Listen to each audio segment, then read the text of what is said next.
파친코 시즌 앤드 AI. 이름을 지우고서라도 살아야 했던 사람들. 1. 들어가며 다시 만난 선잔의 가족. 시즌 1이 세계의 갈채 속에 막을 내린 지 2해 남짓. 지난 2024년 8월 파친코 시즌 2가 8편의 이야기로 다시 찾아왔다. 첫 시즌을 여운 깊게 보았던 나로서는 선잔의 가족의 안부가 궁금하여 기다림이 길었다. 이삭은 어찌 되었는가? 어린 노아와 모자수는 어떤 사내로 자라는가? 그리고 1989년에 솔로몬은 모든 것을 잃은 자리에서 어디로 가는가? 시즌 2는 이 물음들에 하나하나 답을 내놓는데 그 답이 하나같이 아프다. 첫 시즌이 고향을 떠나 뿌리 내리는 이야기였다면 이번 시즌은 전쟁의 불길과 차별의 벽 앞에서 그 뿌리가 시험당하고 끝내는 제 이름마저 지워야 했던 사람들의 이야기이기 때문이다. 작품의 만듦새는 첫 시즌의 수준을 조금도 잃지 않았다. 기획자 수휴가 이끄는 제작진은 이번에도 이민진의 원작 소설을 뼈대로 3대 드라마만의 살을 과감히 붙였고 평단은 전 시즌에 이어 뛰어난 완성도를 보여주었다는 평가를 아끼지 않았다. 무엇보다 이번 시즌은 태평양 전쟁 말기라는 우리 이산 가족사의 가장 캄캄한 터널을 정면으로 통과한다. 공습과 굶주림과 원자폭탄의 시대를, 그 시대를 살아낸 낮은 자리의 사람들의 눈으로 그려낸 것이다. 8편을 다 보고 난 소회를 지난 시즌의 감상문에 이어 다시 적어본다. 시즌 2의 얼개 3개의 시간, 하나의 운명. 시즌 2의 이야기는 크게 3개의 시간 축 위에서 굴러간다. 첫째는 1945년 전쟁 말기의 오사카다. 이삭이 사상범으로 끌려간 지 7해, 선자가 홀로 2 아들과 시속 내외의 살림을 짊어진 채 전쟁의 막바지를 견디는 시간이다. 둘째는 그로부터 몇 해 뒤 청년이 된 노아가 와세다 대학에 도전하고 마침내 재출생의 비밀과 맞닥뜨리는 1950년대 초의 시간이다. 셋째는 시즌 1에서 이어지는 1989년의 도쿄, 모든 것을 잃은 솔로몬이 위험한 승부수를 던지는 버블 경제의 시간이다. 드라마는 이 3시간을 교차 편집으로 엮으며 전쟁의 상처가 어떻게 세대를 건너 대물림되는지를 입체적으로 보여준다. 이번 시즌에도 매회 첫머리에는 배우들이 파친코 가게에서 흥겹게 춤추는 오프닝이 이어진다. 새 얼굴들이 합류한 그 춤판을 보며 나는 지난 시즌에 느꼈던 감회를 다시 곱씹었다. 이토록 모진 이야기를 이토록 신명나는 춤으로 여는 까닭, 곧 고난이 이들의 전부가 아니었으며 그 세월 속에도 살아있음의 기쁨이 있었다는 전언 말이다. 시즌 2를 다 보고 나면 이 오프닝의 역설이 한층 사무치게 다가온다. 이번 시즌이 그리는 세월이 그만큼 더 어둡기 때문이다. 원작 소설과 견주어 보는 재미도 여전하다. 시즌 2는 대체로 원작의 중반부, 곧 전쟁기와 전후의 이야기를 다루되 드라마 나름의 손질을 아끼지 않았다. 가장 눈에 띄는 것은 이삭의 행적이다. 드라마는 원작과 달리 이삭의 수감을 전쟁 말기까지 끌고 감으로써 한 의인의 죽음을 시대 전체의 어둠과 포개어 놓았다. 감옥에서 신념을 지키다 쓰러진 이삭과 감옥 밖에서 생활을 지키다 늙어간 선자를 나란히 세우는 이 각색은 지사의 길과 민초의 길이 결국 한 시대를 함께 떠받친 두 기둥이었음을 말하려는 것으로 읽힌다.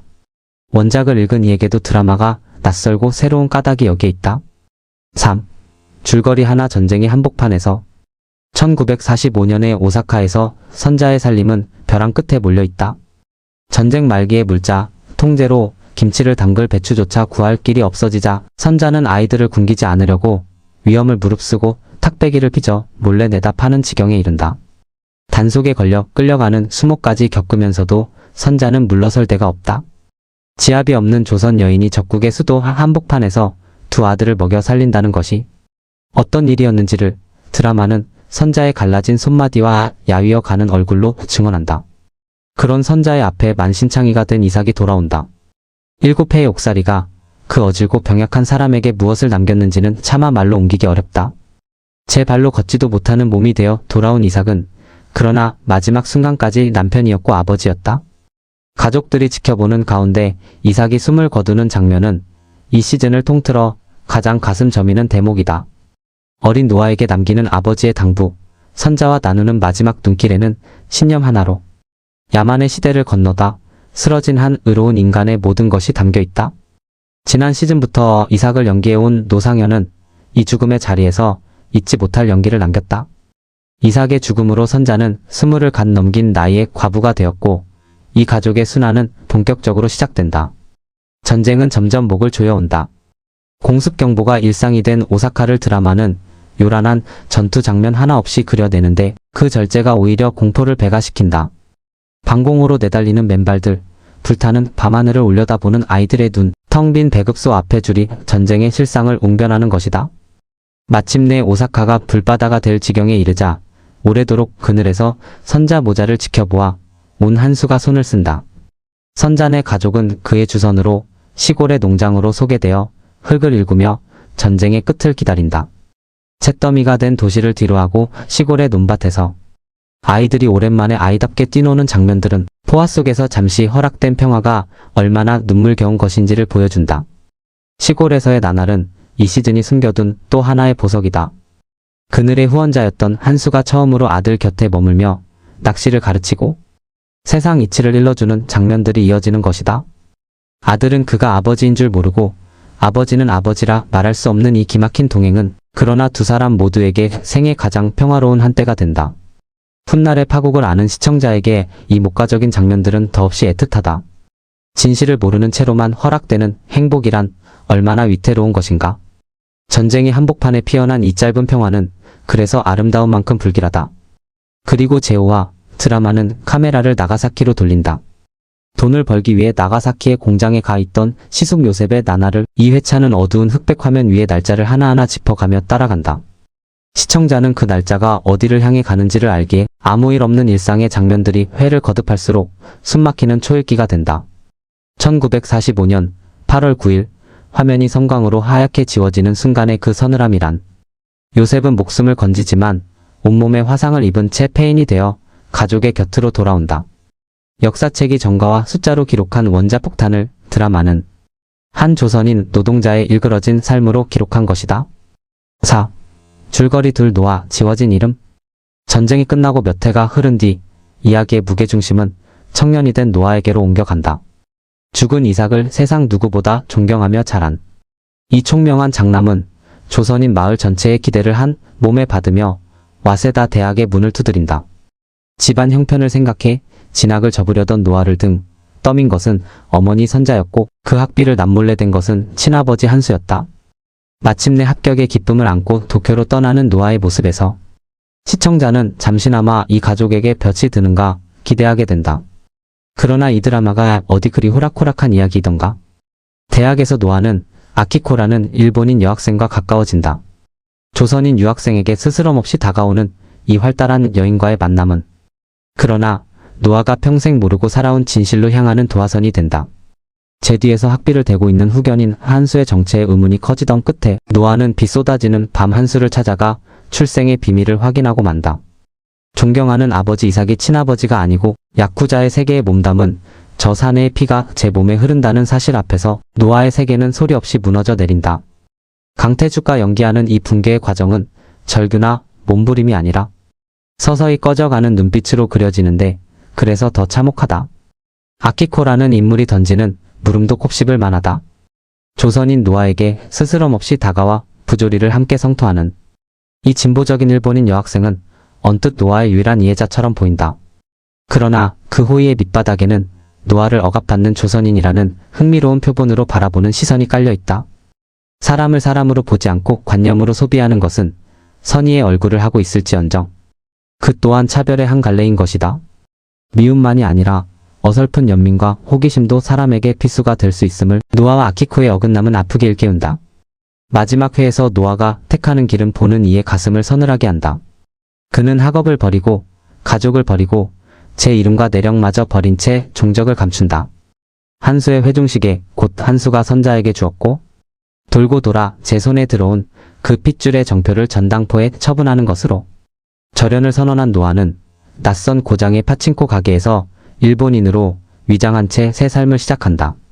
조선인의 피를 지우는 것만이 이 사회에서 사람 대접을 받는 길이라는 것을 가장 총명했던 아들이 가장 처절한 방식으로 증명해 보인 셈이다. 순결한 이상주의자가 제 뿌리에 절망하여 스스로를 지워버리는 이 결말은 차별이 한 인간을 어디까지 몰아갈 수 있는지에 대한 통렬한 고발이다. 5. 줄거리 셋 1989년 승리의 쓴맛. 한편 1989년의 도쿄에서는 솔로몬의 이야기가 이어진다. 지난 시즌에서 양심을 택한 대가로 직장에서 쫓겨난 그는 이번 시즌에서 물러설 곳 없는 승부사가 되어 돌아온다. 위험한 배우를 가진 사업가 요시이와 손을 잡고 저를 내쳤던 옛 상사 아베를 무너뜨리는 판을 짜는 것이다. 거품이 절정에 이른 도쿄의 돈 잔치 속에서 솔로몬은 마침내 복수와 성공을 손에 쥐지만 그 승리의 뒷맛은 쓰기만 하다. 할아버지 세대가 견딤으로써 존엄을 지켰다면 손자는 상대의 방식을 익힘으로써 이기는 길을 택했다. 그것이 진보인지 타락인지를 드라마는 쉽게 판정하지 않고 다만 성공한 솔로몬의 공허한 얼굴을 오래 비출 뿐이다. 이 시즌의 1989년 이야기에서 가장 애틋한 대목은 병상의 하나와 솔로몬의 이별이다. 젊은 날의 방황 끝에 몹쓸 병을 얻어 죽음을 앞둔 하나에게 솔로몬은 마지막 소원을 들어주려 병원 옥상에 초촐한 하와이를 차린다. 꽃목걸이를 걸어주는 솔로몬의 품에서 하나가 평안히 눈을 감는 장면은 냉혹한 승부의 세계를 그리던 이 시즌의 현대사 이야기의 마지막으로 허락된 순정한 온기다. 시대에 상처 입고 쓰러져간 이 가련한 여인의 죽음 앞에서 성공이라는 말의 덧없음이 새삼 사무친다. 이번 시즌의 1989년 이야기는 버블 시대의 초상으로도 볼만하다.